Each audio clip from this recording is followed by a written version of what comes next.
ഡയബറ്റീസിനെ control ചെയ്യാൻ പറ്റുക എന്ന് പറഞ്ഞാൽ ഇറ്റ്സ് വണ്ടർഫുൾ. മെഡിസിന് ഫ്രീ ആയി ഒരു ക്വാളിറ്റി ലൈഫ് ലീഡ് ചെയ്യാൻ ഡയബറ്റീസ് ഉള്ള ആളുകൾക്ക് പറ്റുക എന്ന് പറഞ്ഞാൽ ഇറ്റ്സ് ട്രൂലി എ ബ്ലെസ്സിങ്. അതിന് സപ്പോർട്ടീവ് ആയിട്ടുള്ള പ്രൊഡക്റ്റ് ആണ് ഐകോഫി എന്ന് പറയുന്ന പ്രോഡക്റ്റ്. സോ എന്തുകൊണ്ടെന്ന് ചോദിച്ചു കഴിഞ്ഞാൽ diabetes is very dangerous. A silent killer ആണ് ഡയബറ്റീസ്. ഒരസുഖമല്ല, ഒരു കൂട്ടം അസുഖങ്ങളാണ് ഡയബറ്റീസ് എന്ന് പറയുന്നത്. സോ എങ്ങനെയാണ് ഡയബറ്റീസ് ഉണ്ടാകുന്നതെന്ന് ചോദിച്ചു കഴിഞ്ഞാൽ, ഒന്ന്, നമ്മുടെ ശരീരത്തിലുള്ള പാൻക്രിയാസ് പ്രോപ്പറായിട്ട് ഇൻസുലിൻ പ്രൊഡ്യൂസ് ചെയ്യാതിരിക്കുക, അതല്ലെങ്കിൽ പ്രൊഡ്യൂസ് ചെയ്തിട്ടുള്ള അല്ലെങ്കിൽ ഉത്പാദിപ്പിക്കപ്പെട്ടിട്ടുള്ള ഇൻസുലിനെ ശരീരത്തിന് കൃത്യമായിട്ട് ഉപയോഗിക്കാൻ പറ്റാതെ വരിക. ഈ പറഞ്ഞ അവസ്ഥകൾ കൊണ്ട് സ്വാഭാവികമായിട്ടും ബ്ലഡിലെ ഗ്ലൂക്കോസ് ലെവൽ കൂടി നിൽക്കും. ഇതാണ് ഡയബറ്റീസ് എന്ന് പറയുന്നത്. റൈറ്റ്, എല്ലാവർക്കും അറിയുന്ന കാര്യമാണ്. പക്ഷെ അത് നമ്മൾ കഴിക്കുന്ന ഫുഡുമായിട്ട് വളരെ അധികം റിലേറ്റഡ് ആണ്. സോ ഈ ഇൻസുലിൻ പ്രോപ്പറായിട്ട് ഉപയോഗപ്പെടുത്താൻ പറ്റാതെ വരികയോ അല്ലെങ്കിൽ സെക്രീഷൻ പ്രോപ്പറായിട്ട് വരാതെയോ നടക്കുന്ന സമയത്ത് നമ്മൾ കഴിച്ചിട്ടുള്ള ഭക്ഷണത്തിലെ കാർബോഹൈഡ്രേറ്റ്, ഫാറ്റ്, പ്രോട്ടീൻ ഇതിന്റെ മെറ്റബോളിസം തകരാറിലാവും. ഇതാണ് ഡയബറ്റീസ് അല്ലെങ്കിൽ ഹൈപ്പർഗ്ലൈസീമിയ അല്ലെങ്കിൽ ഗ്ലൂക്കോസ് ലെവൽ കൂടാനുള്ള കാരണമായിട്ട് മാറുന്നത്.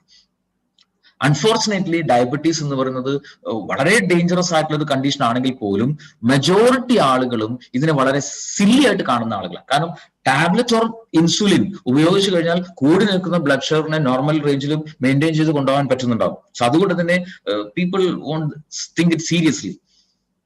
പക്ഷെ മൈ ഡിയർ ഫ്രണ്ട്സ്, ക്യാൻസറിനേക്കാളും ഡേഞ്ചറസ് ആണ് diabetes. It's a silent killer. ഇതുകൊണ്ടുണ്ടാകുന്ന ശരീരത്തിലുണ്ടാകുന്ന damage it's long term damage ആണ്. മാത്രമല്ല പല വൈറ്റൽ ഫങ്ഷൻസിനെയും ഇംപ്രോപ്പർ ആക്കും ഈ ഒരു ഡയബറ്റീസ് എന്ന് പറഞ്ഞ അവസ്ഥ കൊണ്ടുണ്ടാകുന്ന ആഫ്റ്റർ എഫക്ട്സ്. പല ഓർഗൻസും കംപ്ലീറ്റ് ആയിട്ട് പെർമനന്റ് ആയിട്ട് ഫെയിൽ ആയി പോകും. സോ നാലോചിച്ച് അത്തരം കോംപ്ലിക്കേഷൻസിലേക്ക് വന്നു കഴിഞ്ഞാൽ അതുകൊണ്ടുണ്ടാകുന്ന ആഫ്റ്റർ എഫക്ട്സ് ആര് തന്നെ അനുഭവിക്കണം? ആ വ്യക്തി തന്നെ അനുഭവിക്കണം. വളരെയധികം കോംപ്ലിക്കേറ്റഡ് കണ്ടീഷൻസിലേക്ക് പോകുന്നു മാത്രമല്ല വലിയ ശാരീരിക ബുദ്ധിമുട്ടുകൾ ഉണ്ടാക്കുമെന്ന് മാത്രമല്ല ആ സമയത്ത് ഉണ്ടാകുന്ന ചികിത്സകളൊക്കെ വളരെ എക്സ്പെൻസീവ് ആയിട്ട് മാറും. സോ ഒന്ന് ശ്രദ്ധിച്ചാൽ നമുക്ക് ഇത്തരം കോംപ്ലിക്കേഷൻസിലേക്ക് ഒന്നും പോകാതെ ഡയബറ്റീസിനെ നമുക്ക് ഹെൽത്തി ആയിട്ട് മാനേജ് ചെയ്യാൻ പറ്റുന്നുണ്ടാവും. So first we should know what is the reason for diabetes. Diabetes ഉണ്ടാകാനുള്ള റീസൺ മൾട്ടിപ്പിൾ റീസൺസ് ഉണ്ട്. ഇൻസുലിൻ റെസിസ്റ്റൻസ്, അല്ലെങ്കിൽ അബ്നോർമൽ ലിവറിൽ ഗ്ലൂക്കോസ് നോർമൽ ആവുക, ജനിതകപരമായിട്ട് പാരമ്പര്യമായിട്ട് ട്രാൻസ്ഫർ ചെയ്ത് കിട്ടുന്നുണ്ടാവും. ഒബേസിറ്റിയും അതുപോലെ ഫിസിക്കൽ ഇനാക്ടിവിറ്റി, അമിതമായിട്ടുള്ള വണ്ണവും വ്യായാമം ചെയ്യാതിരിക്കുന്നതും ഡയബറ്റീസിലേക്ക് ലീഡ് ചെയ്യുന്നുണ്ടാവും. പ്രായം കൂടുന്നതിനനുസരിച്ച് വരുന്നുണ്ടാവാം. ബാഡ് ഡയറ്റ് ആണ് ഫോളോ ചെയ്യുന്നതെങ്കിൽ വരുന്നുണ്ടാവും. പ്രീ ഡയബറ്റീസ് സ്റ്റേജിലുള്ള ആളുകൾക്ക് ഡയബറ്റീസിലേക്ക് വരാനുള്ള ചാൻസസ് ഉണ്ട്. റൈറ്റ്. സോ പ്രധാനമായിട്ട് രണ്ട് തരത്തിലുള്ള ഡയബറ്റീസ് ആണുള്ളത്, ടൈപ്പ് 1 ആൻഡ് ടൈപ്പ് 2. പിന്നെ ഒരു ജസ്റ്റേഷണൽ ഡയബറ്റീസ് ഉണ്ട്, ഗർഭിണികൾക്ക് ഉണ്ടാകുന്ന ഡയബറ്റീസ്. ടൈപ്പ് 1 എന്ന് പറയുന്ന ഡയബറ്റീസിന്റെ പ്രധാന റീസൺ എന്ന് പറയുന്നത് ശരീരത്തിൽ പാൻക്രിയാസ് ഇൻസുലിൻ പ്രൊഡക്ഷൻ ഒട്ടും ഉണ്ടാവില്ലെങ്കിൽ വളരെ കുറവായിരിക്കും. ആവശ്യത്തിനുള്ള ഇൻസുലിൻ പ്രൊഡക്ഷൻ ശരീരത്തിൽ നടക്കുന്നുണ്ടാവില്ല. ഇതാണ് ടൈപ്പ് 1. കുട്ടികളിലൊക്കെ ഉണ്ടാകുന്ന ഡയബറ്റീസ്, ജുവനൈൽ ഡയബറ്റീസ്, അതിനൊക്കെയുള്ള റീസൺ എന്ന് പറഞ്ഞാൽ ഈ പറഞ്ഞ അതൊക്കെ ടൈപ്പ് 1 ആണ്. ഇൻസുലിൻ പ്രൊഡക്ഷൻ ശരീരത്തിൽ കൃത്യമായിട്ട് ഉണ്ടാവില്ല. അതുകൊണ്ട് ഗ്ലൂക്കോസ് ലെവൽ എപ്പോഴും ബ്ലഡിൽ കൂടി നിൽക്കുന്നുണ്ടാവും. ടൈപ്പ് 2 എന്ന് പറയുന്ന ഡയബറ്റീസ് ആണെന്ന് മെജോറിറ്റി ആളുകൾ, ഓൾമോസ്റ്റ് 90% ആൾക്കാരിൽ ഉള്ളത് ടൈപ്പ് 2 എന്ന് പറയുന്ന ഡയബറ്റീസ് ആണ്. അതൊരു ലൈഫ് സ്റ്റൈൽ കൊണ്ട് തന്നെ വരുന്ന ഒരു ചേഞ്ചസ് ആണ്. സോ അതിന്റെ റീസൺ എന്താണെന്ന് ചോദിച്ചു കഴിഞ്ഞാൽ, ശരീരം ഇൻസുലിൻ ഉൽപ്പാദിപ്പിക്കുന്നുണ്ടാവും, പക്ഷെ ആ ഇൻസുലിനെ പ്രോപ്പർ ആയിട്ട് ശരീരത്തിന് ഉപയോഗിക്കാൻ സാധിക്കുന്നുണ്ടാവില്ല.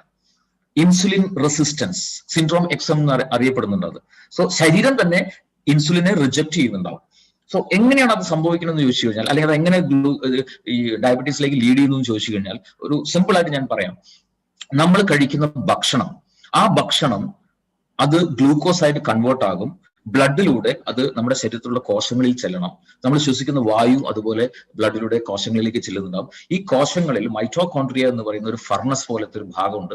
അവിടെ ഓക്സിജന്റെ സഹായത്തോടു കൂടി ഈ ഗ്ലൂക്കോസ് കത്തും. എനർജി, വാട്ടർ, കാർബൺ ഡയോക്സൈഡ്, ഈ മൂന്നും ഉണ്ടാകും. കാർബൺ ഡയോക്സൈഡ് നമ്മൾ പുറത്തേക്ക് കളയും, എനർജിയും വാട്ടറും ശരീരം ഉപയോഗിക്കും. ഇതാണ് നോർമൽ പ്രൊസീജിയർ. റൈറ്റ്. ഇവിടെ ഇൻസുലിന്റെ റോൾ എന്താണെന്ന് ചോദിച്ചു കഴിഞ്ഞാൽ സിമ്പിൾ. നമ്മുടെ ശരീരത്തിലുള്ള ഒരു കോശം, അതൊരു റൂമായിട്ട് സങ്കല്പിക്കുക. ആ റൂം ഡോർ ഉണ്ട്, അത് ലോക്ക് ചെയ്തിരിക്കുകയാണ്. താക്കോലും പൂട്ടും ഉപയോഗിച്ചിട്ട് ലോക്ക് ചെയ്തിരിക്കുകയാണ്. റൈറ്റ്. ഗ്ലൂക്കോസിനെ അകത്തേക്ക് കയറണമെങ്കിൽ ഈ ഡോർ തുറക്കണം. ഈ ഡോർ തുറക്കാനുള്ള താക്കോലാണ് ഇൻസുലിൻ.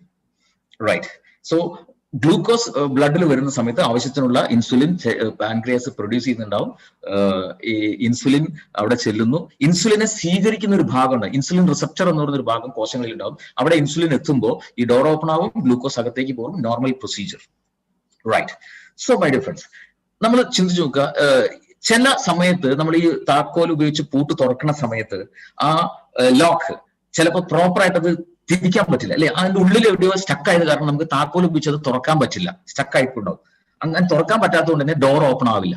എന്നതുപോലെ ഇൻസുലിൻ റിസപ്റ്റേഴ്സിന് എന്തെങ്കിലും ഡാമേജ് സംഭവിച്ചു കഴിഞ്ഞാൽ ഈ വന്ന ഇൻസുലിനെ ആ കോശം റിജക്ട് ചെയ്യും, റെസിസ്റ്റ് ചെയ്യും, തടഞ്ഞു നിർത്തും. അപ്പോൾ സ്വാഭാവികമായിട്ടും ഡോർ ഓപ്പൺ ആവില്ല, ഗ്ലൂക്കോസിന് അകത്ത് പോകാൻ പറ്റില്ല, അത്രയും ഗ്ലൂക്കോസ് ബ്ലഡിൽ കൂടി നിൽക്കും. ഇതാണ് ഇൻസുലിൻ റെസിസ്റ്റൻസ്. ഇതാണ് ടൈപ്പ് 2 എന്ന് പറയുന്ന ഡയബറ്റീസിന്റെ ഏറ്റവും പ്രധാനപ്പെട്ട റീസൺ, റൈറ്റ്? സോ അവിടെ നമ്മൾ യഥാർത്ഥത്തിൽ ആ ഇൻസുലിൻ റെസിസ്റ്റൻസിനെ റിപ്പയർ ചെയ്യുന്നത് കൂടെ അത്യാവശ്യമാണ്, റൈറ്റ്? സോ എവിടെയാണ് നമ്മുടെ ഐകോഫി എന്ന് പറഞ്ഞ പ്രൊഡക്റ്റിന്റെ ഒക്കെ റെലവൻസ് വരുന്നത്? സോ അതിലേക്ക് നമുക്ക് അതിനെക്കുറിച്ച് ഡീറ്റെയിൽ ആയിട്ട് നമുക്ക് പറയാം. സോ ഡയബറ്റീസ് ഒരു എന്താ പറയാ, കൈപ്പേറിയ ഒരു സത്യമാണ്. ഇന്ത്യയിൽ ഡയബറ്റീസ് ഉള്ള ആളുകളുടെ തന്നെ വലിയ രീതിയിൽ കൂടിക്കൊണ്ടിരിക്കുന്ന, ഡയബറ്റീസിന്റെ വേൾഡ് ക്യാപിറ്റൽ എന്നറിയപ്പെടുന്ന നമ്മുടെ രാജ്യമാണ്. കോടിക്കണക്കിന് രൂപ ഈ ഒരു മേഖലയിൽ ചികിത്സയ്ക്കും വേണ്ടിയൊക്കെ ചെലവഴിക്കുന്നു എന്ന് പറയുമ്പോൾ it's not a good news, right? It's not a good news. പക്ഷേ ഐകോഫി എന്ന് പറയുന്ന പ്രോഡക്റ്റ് ഉള്ളത് കൊണ്ട് തന്നെ it's a good news, because we have a lot of കസ്റ്റമേഴ്സിലേക്ക്, നമുക്ക് ആളുകളിലേക്ക് നമുക്ക് ഈ ഒരു ഐകോഫി എന്ന് പറയുന്ന പ്രോഡക്റ്റ് എത്തിക്കാനും പറ്റും. അതുവഴി അവരെ ഹെൽത്ത് ലെവലിലേക്ക് കൊണ്ടുവരാൻ സാധിക്കും. ബിസിനസ് പരമായിട്ട് നോക്കുകയാണെങ്കിൽ നമുക്ക് വലിയ രീതിയിലുള്ള ഒരു ബിസിനസ് ക്രിയേറ്റ് ചെയ്യാനും സാധിക്കുന്നുണ്ടാവും, റൈറ്റ്? സോ ഡയബറ്റീസ് നമുക്ക് എങ്ങനെയാണ് അറിയാൻ പറ്റുക? ബ്ലഡ് ഷുഗർ ചെക്ക് ചെയ്താൽ അറിയാൻ പറ്റുന്നുണ്ടാവും. പക്ഷെ മൈ ഡിയർ ഫ്രണ്ട്സ്, നമ്മളിവിടെ മനസ്സിലാക്കേണ്ട ഒരു പ്രധാനപ്പെട്ട കാര്യം, ഒരു സമയത്തുള്ള ബ്ലഡ് ഷുഗർ ലെവൽ ചെക്ക് ചെയ്തുകൊണ്ട് അയാൾ ഡയബറ്റിക് ആണെന്ന് ഒരിക്കലും പറയാൻ പറ്റില്ല. ഡയബറ്റീസ് ഉണ്ടോ എന്ന് ഫൈനലൈസ് ചെയ്യുന്നതിന് ഒരു ടെസ്റ്റ് ഉണ്ട്, HbA1c എന്ന് പറയുന്ന ടെസ്റ്റ്. ആ ഒരു ടെസ്റ്റിലെ റിപ്പോർട്ട് അനുസരിച്ചാണ് അയാൾ ഡയബറ്റിക് ആണോ അല്ലയോ എന്ന് നമുക്ക് ഫൈനലൈസ് ചെയ്യാൻ പറ്റുക, റൈറ്റ്? പല ആളുകളും, മെജോറിറ്റി ആയിട്ടുള്ള പല ആളുകളും ഇന്ന് പ്രീ ഡയബറ്റിക് സ്റ്റേജിലാണ്. സോ പ്രീ ഡയബറ്റിക് സ്റ്റേജിൽ ശരീരം ചില സിംറ്റംസ് കാണിക്കും, ഈ 10 തരത്തിലുള്ള സിംറ്റംസ്. എപ്പോഴും വളരെയധികം ടയർഡ്നെസ് അനുഭവപ്പെടുക, ക്ഷീണം കൂടുക, ഫ്രീക്വന്റ് ആയിട്ട് യൂറിനേറ്റ് ചെയ്യപ്പെടുക, അല്ലെങ്കിൽ നല്ല വെയിറ്റ് ഉള്ള ഒരു സഡൻ ആയിട്ട് വെയിറ്റ് ലോസ് സംഭവിക്കുക, ശരീരത്തിൽ എവിടെയെങ്കിലും മുറിവുണ്ടായി കഴിഞ്ഞാൽ അത് ഉണങ്ങാതെ ഇങ്ങനെ പഴുത്ത് നിൽക്കുക, എപ്പോഴും വിശപ്പനുണ്ട്, ഫുഡ് കഴിച്ചൊരു അരമണിക്കൂറിനാകുമ്പോഴേക്കും വീണ്ടും വിശക്കുക. അത് ഡയബറ്റീസിനുള്ള ഒരു സിംറ്റമാണ്. അത് സെക്ഷൽ ആയിട്ടുള്ള കാര്യങ്ങളോട് താല്പര്യം കുറയുക, കണ്ണിന്റെ കാഴ്ച മങ്ങുക, സ്ത്രീകളെ സംബന്ധിച്ചും വജൈനൽ ഏരിയയിൽ ഫ്രീക്വന്റ് ആയിട്ടുള്ള ഇൻഫെക്ഷൻസ് ഉണ്ടാകുക, കൈകാലുകളുടെ വെള്ളയിൽ ഒരു ടിങ്ക്ലിംഗ് പോലെ, ഒരു ഇക്കിപ്പെടുന്ന പോലെ അസ്വസ്ഥത അനുഭവപ്പെടുക, വലിയ രീതിയിലുള്ള ദാഹം, വെള്ളം എത്ര കുടിച്ചാലും വീണ്ടും വീണ്ടും ദാഹം അനുഭവപ്പെടുക. ഈ പറഞ്ഞ 10 സിംറ്റംസിൽ ഏതെങ്കിലും ഫ്രീക്വന്റ് ആയിട്ട് വരുന്നുണ്ടെങ്കിൽ there is possibility four diabetes വരാനുള്ള ചാൻസസ് വളരെ കൂടുതലാണ്. അത് വന്ന ശേഷമല്ല ട്രീറ്റ് ചെയ്യേണ്ടത്. കാരണം ഡയബറ്റീസ് കൊണ്ടുണ്ടാകുന്ന കോംപ്ലിക്കേഷൻസ് ഇറ്റ്സ് വെരി ഡേഞ്ചറസ്. കാരണം ഈ ഷുഗർ ലെവൽ കൂടിയിട്ടുള്ള ബ്ലഡാണ് എൻറ്റയർ ബോഡിയിലും ട്രാവൽ ചെയ്യുന്നത്. അതുകൊണ്ട് തന്നെ ഹെഡ് ടു ടോ എല്ലാ അവയവങ്ങളെയും ഇത് അഫക്ട് ചെയ്യും, എൻറ്റയർ ഓർഗൻസിനെ അത് അഫക്ട് ചെയ്യുന്നുണ്ടാവും. സോ ഡയബറ്റീസ് ഉള്ള ഒരു വ്യക്തി ഡയബറ്റീസ് കൊണ്ടല്ല മരണപ്പെടുക, അതിന്റെ ആഫ്റ്റർ എഫക്ട്സ് ആയിട്ടുണ്ടാകുന്ന ഈ കോംപ്ലിക്കേഷൻസ് മൂലമാണ് ആള് മരണപ്പെടുന്നുണ്ടാവുക. മരുന്ന് ഉപയോഗിച്ചാലും ഉപയോഗിച്ചില്ലെങ്കിലും ഈ കോംപ്ലിക്കേഷൻസ് ശരീരത്തിൽ ഉണ്ടാകുന്നുണ്ടാവും. സോ ഡെഫിനറ്റ്ലി മെഡിസിൻസ് ഒഴിവാക്കിയിട്ട് ഒരു പ്രിവെൻഷനോട് കൂടി ഈ കോംപ്ലിക്കേഷൻസ്, ആഫ്റ്റർ എഫക്ട്സിനൊക്കെ പ്രിവെന്റ് ചെയ്തുകൊണ്ട് നമുക്ക് അതിനെ മാനേജ് ചെയ്യേണ്ടത് വളരെ വളരെ അത്യാവശ്യമാണ്. ഇവിടെയാണ് ഐകോഫിയുടെ റെലവൻസ്. കാരണം ഡയബറ്റീസ് ഉള്ള ആളുകൾ ഉപയോഗിക്കുന്ന മെഡിസിൻസിലൂടെ ഉണ്ടാകുന്ന ഒരേ ഒരു ബെനിഫിറ്റ് എന്ന് പറഞ്ഞാൽ കൂടി നിൽക്കുന്ന ബ്ലഡ് ഷുഗറിനെ ഒരു ബാലൻസ് ചെയ്ത് കൊണ്ടുപോകാൻ പറ്റുമെന്ന് മാത്രമേ ഉള്ളൂ. ഈ ആഫ്റ്റർ എഫക്ട്സിനെ പ്രിവെന്റ് ചെയ്യാൻ പറ്റില്ല. Here comes iCoffee. ഐകോഫിയുടെ മെയിൻ ഇൻഗ്രീഡിയന്റ് യാതൊരു സംശയമില്ല, ഇന്ന് ചരക സംഹിതയിൽ, ആയുർവേദത്തിന്റെ അടിസ്ഥാന ഗ്രന്ഥമായ ചരക സംഹിതയിൽ നൂറ്റാണ്ടുകൾക്ക് മുമ്പ് എഴുതപ്പെട്ടിട്ടുള്ള കാര്യമാണ് മധുമേഹ അഥവാ പ്രമേഹം എന്ന് പറഞ്ഞ അവസ്ഥയ്ക്ക് ഏറ്റവും നല്ല നാച്ചുറൽ റെമഡി ഇറ്റ്സ് സലേഷ്യ, ഏകനായകം. ഈ ഏകനായകത്തിൽ നിന്നും ഷുഗറിനെ ബാലൻസ് ചെയ്യാൻ സപ്പോർട്ട് ചെയ്യുന്ന സാൽസിറ്റാൾ എന്ന് പറയുന്ന പേറ്റന്റഡ് ആയിട്ടുള്ള മോളിക്യൂൾ സെപ്പറേറ്റ് ചെയ്തെടുത്തു. ആ ഏകനായകം പ്രധാന ഇൻഗ്രീഡിയന്റ് ആയിക്കൊണ്ട് ഇന്ന് ലോകത്ത് അവൈലബിൾ ആയിട്ടുള്ള ഒരേ ഒരു ഹെർബൽ കോഫിയാണ് ഐകോഫി. ഇത് ഡയബറ്റീസിനെ വളരെ ഹെൽത്തി ലെവലിൽ മാനേജ് ചെയ്യാനായിട്ട് സപ്പോർട്ട് ചെയ്യുന്നുണ്ടാവും. ഒപ്പം ഇതിനകത്തുള്ള മറ്റു ഇൻഗ്രീഡിയൻസ്, ഒന്ന് കൂർഗ് റിജിൽ നിന്നുള്ള റോസ്റ്റഡ് കോഫി ബീൻ ഇതിനകത്ത് ഉപയോഗിക്കുന്നു. അതുപോലെ കൗഹേജ് അഥവാ വെൽവെറ്റ് ബീൻ, നായ്ക്കുരണം എന്ന് പറയുന്ന ആ ഔഷധ സസ്യത്തിൽ നിന്ന് മോളിക്യൂൾസും ഇതിനകത്ത് ആഡ് ചെയ്തിട്ടുണ്ട്. So life long regular coffee ആയിട്ട് ഐ കോഫി ഒരാൾക്ക് ഉപയോഗിക്കാം. കാരണം ഇതിനകത്ത് ഉള്ള ഒരു പ്രോസസ്സ് ഒരു 40 ഡിഗ്രിയിൽ ഒരു സ്ലോ റോസ്റ്റിംഗിലൂടെയാണ് കോഫി എടുക്കുന്നത്. സോ അങ്ങനെ ചെയ്യുന്ന സമയത്ത് കഫീൻ കംപ്ലീറ്റ് ആയിട്ട് ഒഴിവാക്കാൻ കമ്പനിക്ക് സാധിക്കുന്നു. കഫീൻ ഇല്ലാത്ത കോഫിയാണ് ഐ കോഫി. സോ അതുകൊണ്ട് തന്നെ അത് ലൈഫ് ലോങ് റെഗുലർ ആയിട്ട് ഏതൊരാൾക്കും ഉപയോഗിക്കാം. ഈവൻ ഹോമിയോ മെഡിസിൻസ് ഉപയോഗിക്കുന്ന ആളുകൾക്ക് പോലും ധൈര്യമായിട്ട് ഐ കോഫി ഉപയോഗിക്കാം. കാരണം ഹോമിയോ മെഡിസിൻസ് ഉപയോഗിക്കുന്ന ആളുകളെ സംബന്ധിച്ചിടത്തോളം ഹോമിയോ മെഡിസിൻസിൽ നോർമലി കഫീൻ ഉണ്ടാവും. അവർക്ക് കോഫി കഴിക്കരുതെന്ന് ഡോക്ടേഴ്സ് പ്രത്യേകമായിട്ട് പറയുന്നുണ്ടാവും. പക്ഷെ നമ്മുടെ കോഫി ഹോമിയോ മെഡിസിൻസ് ഉപയോഗിക്കുന്ന ആളുകൾക്ക് പോലും ഉപയോഗിക്കാം, because no caffeine. Anybody can use. So ഈ ഒരു സ്ലോ റോസ്റ്റിംഗ് പ്രോസസ്സ് ചെയ്യുന്ന സമയത്ത് മറ്റൊരു ബെനിഫിറ്റ് എന്താണെന്ന് ചോദിച്ചു കഴിഞ്ഞാൽ ഇതിലുള്ള വളരെ പവർഫുൾ ആയിട്ടുള്ള ആന്റി ഓക്സിഡൻസ് ആയിട്ടുള്ള പോളിഫിനോൾസിനെ അതുപോലെ നിലനിർത്തിക്കൊണ്ടാണ് നമ്മുടെ കോഫി ഉണ്ടാകുന്നത്. സോ അതുകൊണ്ട് തന്നെ ആന്റി ഓക്സിഡൻസിന്റെ ഒരു ബെനിഫിറ്റും നമ്മുടെ ഐ കോഫി ഉപയോഗിക്കുന്ന സമയത്ത് കിട്ടുന്നുണ്ടാവും. സോ ഇറ്റ്സ് വളരെയധികം റിസർച്ച് ഓറിയന്റഡ് ഉണ്ടാക്കിയിട്ടുള്ള പ്രൊഡക്റ്റ് ആണ് ഐ കോഫി. അത് I coffee creamer, I coffee black, 2 വേരിയൻസിൽ നമുക്ക് അവൈലബിൾ ആണ്. Right. What are the frequently asked questions of I coffee? ഏത് തരത്തിലുള്ള ടൈപ്പ് ആയിട്ടുള്ള ഡയബറ്റീസിലും ഇത് ഉപയോഗിക്കാൻ പറ്റും. ടൈപ്പ് 1 ആയിക്കോട്ടെ, ടൈപ്പ് 2 ആയിക്കോട്ടെ, ജസ്റ്റേഷണൽ ഡയബറ്റീസ് ആയിക്കോട്ടെ, ഏത് ഡയബറ്റീസ് ഉള്ള ആളുകൾക്കും നമ്മുടെ പ്രോഡക്റ്റ് വളരെയധികം എഫക്റ്റീവ് ആയിട്ട് ഉപയോഗിക്കാൻ സാധിക്കുന്നുണ്ടാവും. ഇതിനകത്ത് ഷുഗർ ഉണ്ടോ?